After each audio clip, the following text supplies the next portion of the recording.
Our computer display at the merchandise market. It was in the basement. Now, who's in charge of where the display is? Now, okay, maybe we could turn around and sell. Think that that was a good idea? I have a better idea. Why don't we revamp that plan we have now? You have a better idea than the idea you've heard? She hasn't heard. Thank you, thank you. The new sales for next year? Look familiar? If you're like many people, just seeing a room like this can start your eyelids drooping or your stomach churning. Ask, please, if anyone has read the memo that I sent around yesterday. Sure, you've been in some good meetings, but by and large, your memories are of time wasted in unproductive meetings, where you've been bored, frustrated, itching to be somewhere else, and maybe even angry at the person who called the meeting. Meetings like this are not only wasting your time, they're costing businesses and other organizations billions of dollars and millions of unproductive hours each year. And it doesn't have to be that way. I'm Larry Hall. I'm a management consultant who works with organizations to help them conduct more productive meetings. Sort of a meeting doctor. If you think it's strange that organizations will pay for help with meetings, think about a typical week in your life. That's because we have meetings like this talking about grass. Count the number of hours you spend sitting in meetings. Multiply that by the average number of people in those meetings, and then multiply that by 52 weeks. Now, imagine what it would mean to you and your organization if all of those hours were used more productively. Well, they can be with the application of some good old common sense. Unfortunately, that common sense has gone out of most of our meetings. We've grown to expect so little from meetings that we've become sloppy. But with some work, we can put that common sense right back in. I've learned that there are 5 basic steps that can transform any meeting into a valuable asset for organizations of all types and sizes. They are: Step 1, meet only when the agenda justifies the cost of the meeting and only with the necessary people. Step 2, distribute background information on meeting topics at least 1 day in advance. Step 3, write the agenda in outcome language with time allotments. Keep the discussion focused on these outcomes. Step 4, lead meetings with rules of trust instead of rules of order and competition. Step 5, record, distribute, and follow up on all decisions and commitments. If you're like most people I've worked with, you're using 1 or 2 of those steps right now, but you're not taking them very seriously. I've learned from working with many organizations that careful attention to all 5 steps is necessary if you're going to get maximum results from your meetings. But it's not easy. So I've asked one of my clients to show you how they've been applying those steps and with what results. They're not actors. They're real people just like you who have decided to make their meetings more productive. Next issue, generally speaking, we need to have more of a data... Janet Keel is an area vice president for a nationwide technology firm. She manages a sales and service staff covering a 10-state area. To her team, productive meetings have become a priority. For the most part, my people work independently and are geographically remote from me. Therefore, meetings are really the only time that we come together and form joint decisions, generate ideas, and get commitments to action. I took a look at what it was costing us to run a meeting, and for the branch managers alone, we spend $2,500 plus salary expense. I didn't think we're getting our money's worth. No, I haven't seen it, and... As the leader of the meeting, I was having trouble keeping people focused and on target, getting decisions made in a reasonable period of time, and getting people to follow through on their commitments. I also knew that other members of the team were frustrated. When you have a job like mine, these staff meetings have to be productive. It is frustrating to come to a meeting and review material you could have reviewed ahead of time. It's particularly frustrating to sit and spend your time listening to others do business that has nothing to do with your job responsibilities. For me, meetings are a time to establish commitments and to gain trust from the team members. In the past, I found that there were too many hidden agendas to accomplish this. So these people have all the same feelings about meetings that you probably have. However, they're working on some changes that are making a real difference in their meetings, changes that you can make also. In this film, they're going to show us the improvements that they're working on. We'll follow their meeting process, and we'll watch all 5 steps in action. I wanted to drop in and see how the simulation... It's approximately 1 week before a meeting Janet is having with her branch managers and her top area office staff. Tom Sturbins has an important item he wants to put on the agenda, and he's discussing it with Janet now. if we get the Kemper order, it's going to be the biggest order in the branch this year. How big are we talking? We're talking an 80 station 75 in Chicago, 300 Merlins across the country, and you'll note that almost 200 of them will get it full credit. They're in your area. That is a big one. But why would you like it on the agenda? Well, there are a few reasons. First, I'm not totally satisfied with the sales strategy we've developed yet, and I'd like to brainstorm it with my fellow branch managers. We have no room for mistakes on this one. Second, so much of this remote implementation activity takes place within our area.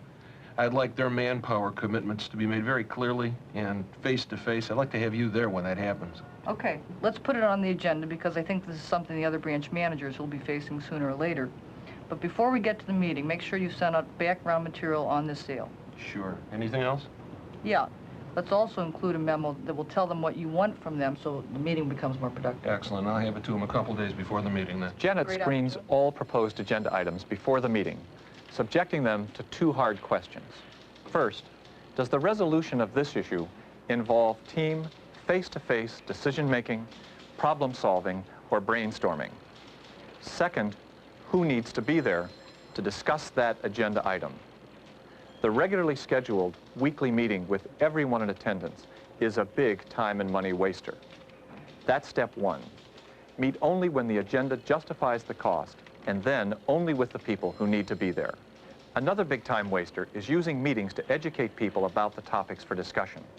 Remember step two, send out all background information at least 24 hours in advance of a meeting. Getting information out to everybody before a meeting is a pain when you're doing it, but it always produces a better result in terms of productive meetings. Not only do you get the time back at the meeting, but you tend to get higher quality and better detailed commitments and discussions from others. This is the memo from Tom I was talking about. Tom's memo to the meeting participants starts a chain of events that will help Tom and Janet get the results they want. Bernadette is reviewing her file on similar customer proposals to see if there is anything she can suggest to Tom. How fast can we get a systematian? Bernie Bro, area staff head, is checking on projected delivery schedules. And we're going to help them out with some of those. Daryl Moore, assistant staff manager, is discussing the best way to handle the surge of paperwork the new order will require. Similar questioning, brainstorming, and checking files is going on in each of the area's branch offices as people read Tom's memo and prepare for the meeting. Since all participants receive background information and a copy of the agenda at least 24 hours in advance, they come to the meeting prepared to make commitments and decisions. We're going to skip forward in time to the actual meeting. But before it begins, let me point out a few things that show that Janet is committed to very productive meetings. Remember the first conference room we visited? Computers for our company have been off 25%. A few changes in this room can make a big difference. Ever try seeing someone who's sitting a few seats from you at one of those long tables? Impossible and frustrating. A square or round table allows everyone to see each other. Also comfortable, but not plush or leaning back chairs. The goal is to keep people's attention, not put them to sleep. Third, flip charts can be enormously helpful. Most people learn visually as well as orally. On this flip chart, Janet is writing today's agenda. Note two things. First, each agenda item is written as an outcome for the group to accomplish. There's a big difference between the usual agenda item that says sales contest and one that says decide the goal and incentives for next month's sales contest. The team knows what they are to do and when they have completed that agenda item. Second, Janet gives suggested time allocations for each item based on complexity and importance. This saves the group from spending 80% of their time on the first two items and then rushing through the rest. Remember step 3. Write the agenda in outcome language with time allotments.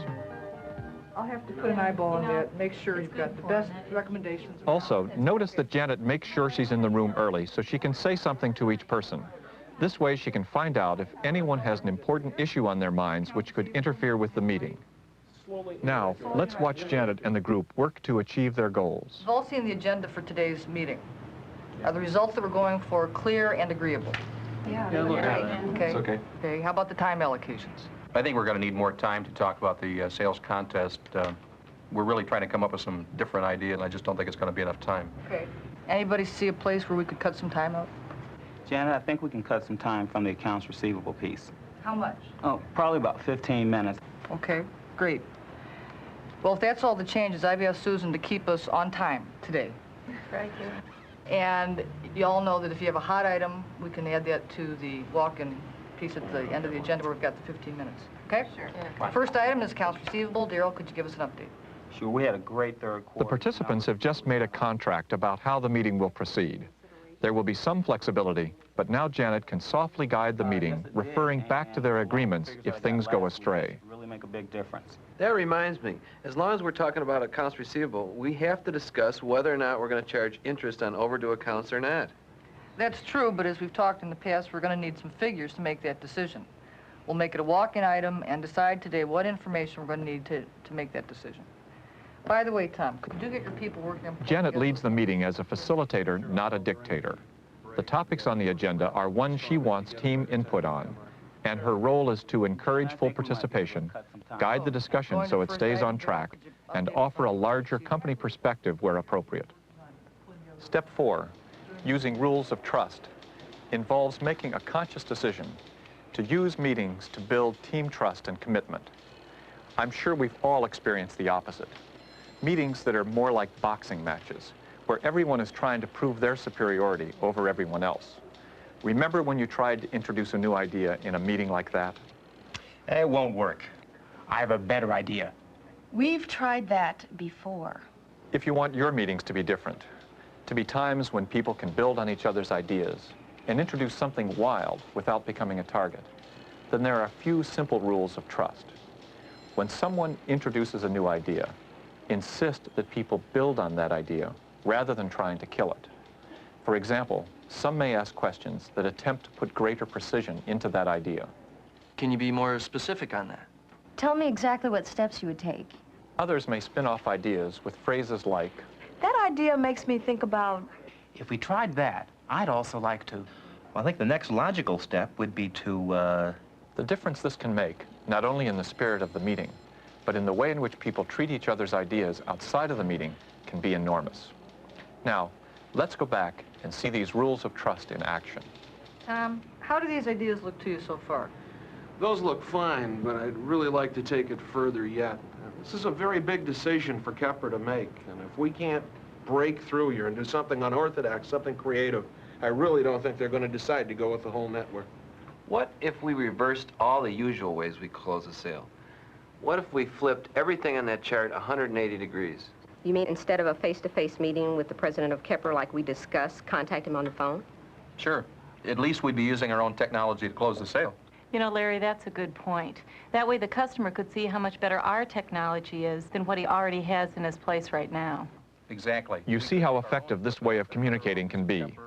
Spinning ideas off each other and building towards workable solutions from wild beginnings. The rules of trust make this possible. There's something to this. We could simultaneously compare our technology to what he's using now and demonstrate the problem solution in the remote. I think it'll work. Having reached this point in the meeting where decisions are being made, let's take a look at the final step, getting commitments for action and recording, distributing, and following up on all decisions and commitments. Everyone's had a chance to read Tom's memo requesting backup for the sale. Who would like to start? I've gone over the memo with my staff managers, and I can provide one person on a temporary basis for about a week. How much notice will you need? At least 3 days. We can give you that. Okay, how about branch support in terms of delivery and installation in the remote sites? Well, I think I could... As you can see, Janet plays a more active role in pinning down the commitments than she did in the brainstorming session. Her role in this part of the meeting is to get all the necessary commitments negotiated, finalized, and recorded. Okay, Tom, does that give you what you need from this team? We can get the business with that support level. Okay, good. We've got the commitments. Let's make sure those get listed and sent out with the minutes. The minutes of the meeting, which look like this, record all of the decisions and commitments which have been made by the participants. They state who has agreed to do what and by when. These minutes become a working document which Janet and her managers can use to remind them of their commitments and to help them monitor progress on them. You've now seen all 5 steps in action. Keep in mind that they can make as big a difference in your organization as they have here. Remember, step 1, meet only when the agenda justifies the cost of the meeting and only with the necessary people. Step 2, distribute background information on meeting topics at least 1 day in advance. Step 3, write the agenda in outcome language with time allotments. Keep the discussion focused on these outcomes. Step 4, lead meetings with rules of trust instead of rules of order and competition. Step 5, record, distribute, and follow up on all decisions and commitments. These changes are not always easy, but they can be made, and they're worth it. We're more organized. We know what our objectives are at the beginning of the meeting, and we can determine whether or not we've accomplished them at the end of the meeting. To be honest, I was skeptical about the value of the time spent to improve meetings until I enjoyed the benefits. I don't think it would take place unless somebody forced it, probably from the top down, with a vision of what the result would be. I wish I could say that using all these rules, or at least understanding them and trying to apply them, made all of the meetings perfect. That's not true. But what's important is that people stay with it, that they get enough taste of success in any portion of using these new procedures, that they think it's worthwhile, and they get personally committed to hanging in there, staying with it. Once you've applied these 5 steps and begun to achieve more productive meetings, your expectations of what is possible will also increase.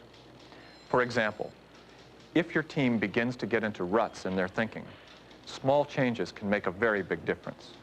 Changes like the location of the meeting, the time of day, or even the seating arrangements. These are small changes that fine-tune your meetings, and the possibilities are unlimited. Once you have the basics in place, you'll find that team trust will evolve, and creative decision-making will emerge in your team beyond your expectations. Good luck.